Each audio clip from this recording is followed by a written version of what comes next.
দুনিয়ার কোনো কিছু হাসিল হয়ে যাওয়া এটা সফলতা নয়। একজন মুমিন মুসলিমের মর্যাদা আল্লাহর কাছে, এক পাল্লায় যদি একজন মুমিন মুসলিমকে রাখেন, আরেক পাল্লায় পুরো পৃথিবীকে রাখেন। কেউ যদি পুরো পৃথিবীকে ধ্বংস করে দেয়, এটা আল্লাহর কাছে অত বড় অপরাধ নয়। একজন মুমিনকে যদি কেউ হত্যা করে, এটা যত বড় অপরাধ।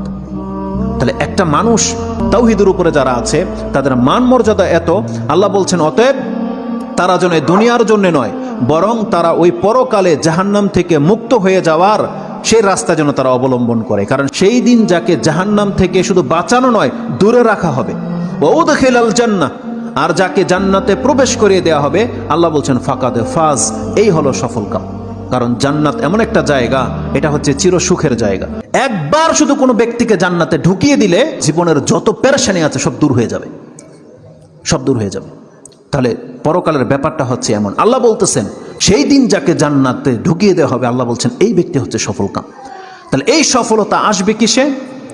একমাত্র আপনার ঈমান, তাওহীদ। আপনি আল্লাহকে মেনে নিয়েছেন, আল্লাহর বান্দা, আপনি আল্লাহর সাথে শিরিক করেন না, এমন প্রত্যেকটা ব্যক্তি সেই জান্নাত সে পাবেই পাবে। এটা আল্লাহ ওয়াদা করেছে।